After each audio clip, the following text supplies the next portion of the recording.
Thank you so much for attending my PowerPoint presentation on Jakiro, a hero for adults.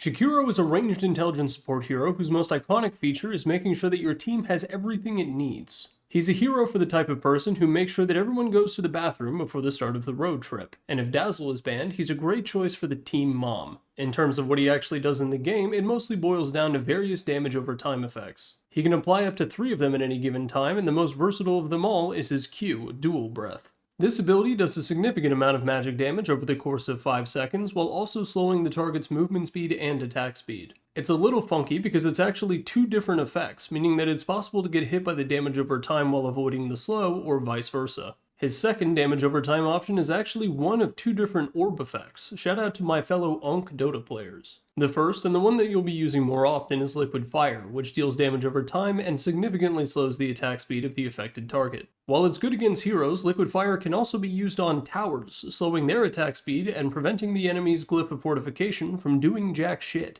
The second option is Liquid Frost, which doesn't deal damage over time, but instead buffs the damage from your other abilities on a per-tick basis. Throwing this, followed by Dual Breath on the enemy laner, is a great way to deplete all of their tangos. Ice Path is his W, which is a long AoE stun effect that can hit multiple heroes after a significant delay. The cast point of this ability is insane, but you can use it to ravage the enemy team when they decide to walk single file like ants up a staircase. Finally, you have his ultimate Macro Pyre. This ability summons a massive column of fire that deals consistent magic damage as long as enemy heroes stay inside of it. This ability gives Jakiro very strong area denial, the ability to stop enemy sieges, and makes him an excellent complement to any sort of wombo combo team. His first facet, Icebreaker, buffs Ice Path to explode at the end of its duration, stunning an additional 0.5 seconds and dealing extra damage. If your attention isn't being absorbed by scanning over the team fight and seeing who the hell needs Glimmer Cape the most, you can also manually activate the effect early. His second facet, Twin Terror, is closely tied to his innate.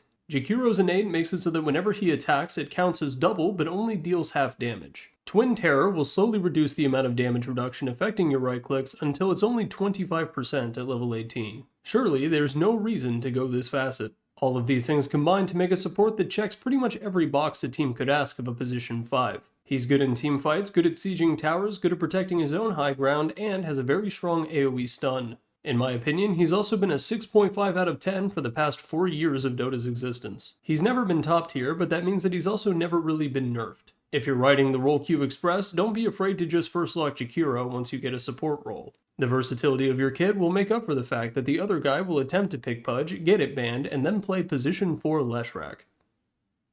Now when it comes to applying damage over time effects, there are many heroes in Dota that make it their entire mission. Think Venomancer or Viper. But all of Jakiro's spells are so amazing that it honestly just feels like upsides as opposed to being the point of his entire character. Dual Breath is an amazing laning tool, but it's also just a great Swiss Army knife of a spell. You can use it to take jungle camps during downtime and push the wave as your carry farms right next to it. But the true genius of his DOTs is that he is amazing at canceling Blink Daggers. If you're against heroes who like to jump in, do their combo, then walk out and wait for Blink Dagger to come off cooldown, you can be their nightmare as Jakiro. Slardar, Axe, Centaur, all of them are going to get their day ruined by you. Even Macro Pyre, which requires enemy heroes to stand in it to continue taking damage, has a very long linger time. And the sheer cast range of it means that you can throw it out in the beginning of a team fight, clip an Earthshaker, watch him pop his ulti on nothing, and then listen to him say a funny voice line. You can also combine the slow of Dual Breath and Liquid Frost in order to offset the insane cast point of Ice Path. All of his kit just has this really nice synergy to it that makes certain heroes absolutely cry.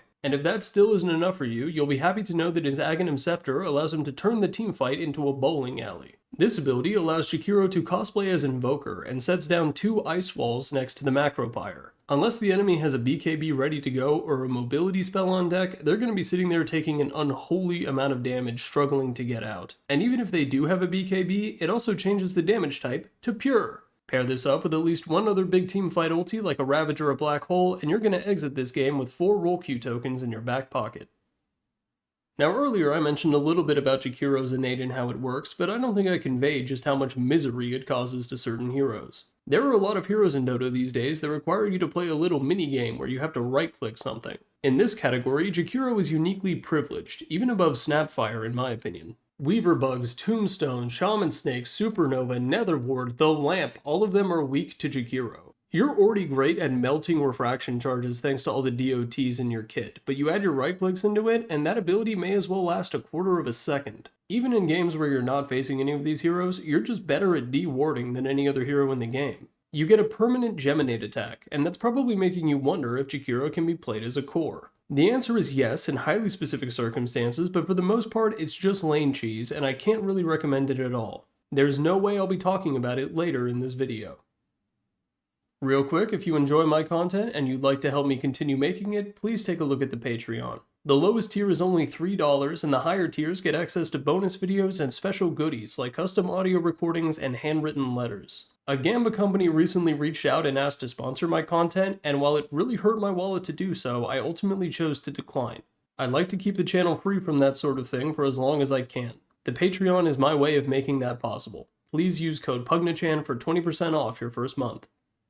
Now, if all of this sounds fun to you, or you're the kind of kid who would remind the teacher about potentially assigning homework, here's how to play Jakiro. First, you're going to head to the lane with plenty of regen, some sentries, and arcane boots queued up. Because of your double attack, you're better at jungle management than pretty much any support you could be going up against. Don't be afraid to put your sentries down first, and if you see them walking over with the sentry in their inventory, meet them there and deward them before they even get to approach your own sentry. At level 2, you want to point in Liquid Fire and Dual Breath, and you're going to be using them to harass the enemy lane as well as you can. Try to hit both enemy laners with a single cast of your Q, and use Liquid Frost to increase the damage whenever it really feels appropriate to do so. You do have some mana issues in the lane, which is why you're going to be going Arcane Boots, so be sure to pull as often as you can and sneak a few last hits off the small camp when convenient. Once the tier 1 start falling, you're going to want to stick with your team and try to start a bit of an early death ball. Liquid Fire is really good at taking towers early, even if you don't have 4 levels in it yet. Throw it on the tower and watch as your creep wave survives and it slowly ticks down, forcing the enemy team to make some bad decisions. If they TP in within vision, go ahead and cast Ice Path preemptively to prevent them from initiating and simply walk away and do the same shit somewhere else. If your team doesn't want to group up, you can use your auto attack effect and your Q to split push lanes very effectively. This play pattern also means that you'll be getting a lot more money than the average support, which is great because you want to buy pretty much every item in the shop. Glimmer Cape is currently the most popular option, but really you could go pretty much anything and justify it in the right game.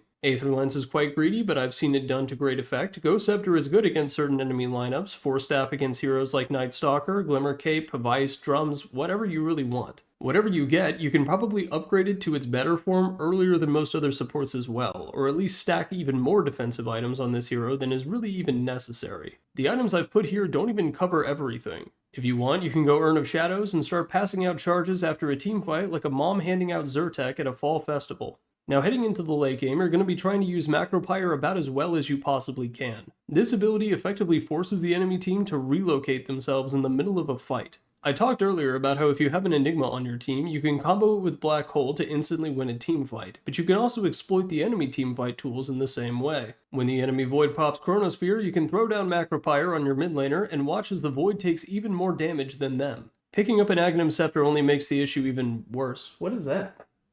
I'll be right back. Hey. Okay, he's gone. Okay, we don't have much time.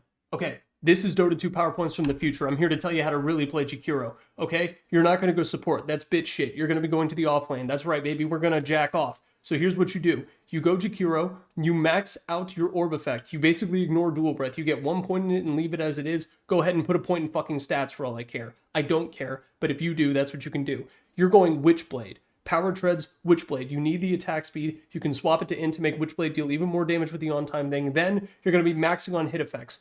Go the facet that makes it so that your right clicks have reduced damage reduction later on in the game, because god damn it, you're going to need it. Now, you're going to go on hit chance effects. That means Maelstrom, first off, then you're going to go Daedalus. Screw defensive items. If they kill you, they kill you. It's not that big of a deal. You're an offlaner. This is why you're going 3, not mid, so you can justify why you're not buying a Hurricane Pike, but you can do that if you really want. Okay, and then, on top of that, and he's going to love this, you're going to need to go Skull Basher. Okay, this is an on-hit effect on a ranged hero. Even in the future, I'm still going to recommend buying Basher on a ranged hero. Okay, here's why you need to do this. The post-TI patch is coming up. Valve is going to fuck up bad. This shit is going to be completely overpowered. Okay, this is going to take over the meta. It's going to ruin Dota. They're going to have to start making Dota 3. Deadlock is a lie, by the way. It crashes and burns. they're going to have to make a whole new game to deal with how broken this shit is. And look, in the next patch it's going to be broken. Now it's kind of shit, but you need to practice. You need to get it done. Spend all your roll queue tokens on jacking off. I promise you, it'll co- Fuck, he's almost back. Oh, fuck. How do I change the slide? Oh, okay, there.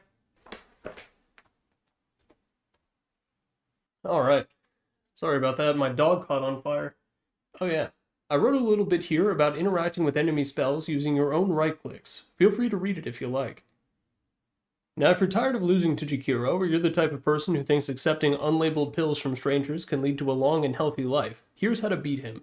First and most obvious is to take advantage of his frail little bitch body. Being an int caster means that Jakiro is rather squishy, and while he does stack a lot of defensive items, if you're able to initiate on him hard enough or chain stun him to death, he'll never get the chance to use them. Now with the obvious out of the way, you're also going to be needing some dispels. Satanic Manta and Disperser are all really good options, but in my opinion, you really ought to just go BKB against a Jakiro. Even if he goes for the Aghanim Scepter and changes the damage of Macropyre to pure, the slow does not pierce spell immunity. You can pop BKB and just walk right out of it, preferably right up to him to beat his ass. There are also quite a few heroes that are just born with dispels. Slark is a great option because he can not only take advantage of Jakiro's frail little bitch body, but Dark Pact on reaction is enough to get rid of the bulk of the damage his spells would otherwise do. Oracle has access to a great dispel right at the start of the game, and LC has a hard dispel that can also get her teammates out of Ice Path. There are many heroes that have magic resist built into part of their kit, but Viper is probably the funniest example. Corrosive Skin means that if Jakiro ever casts Liquid Fire on Viper, he will wind up taking more damage than his target.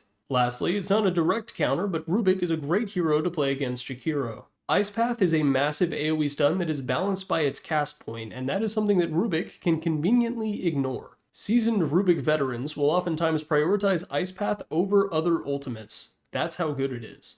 In short, if you can reach his cheeks or have access to Dispels and Magic Resist, you can probably deal with a Jakiro. For bonus points, constantly ping out Ice Path and tell everyone on your team to buy a BKB.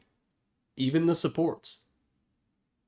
In conclusion, Jakiro is a responsible hero, and you should absolutely play him. A big part of playing Jakiro is deciding which head you like more. For me, it's the one that has the higher pitch voice, but I'll be honest and admit I can't remember if that's the red or the blue one.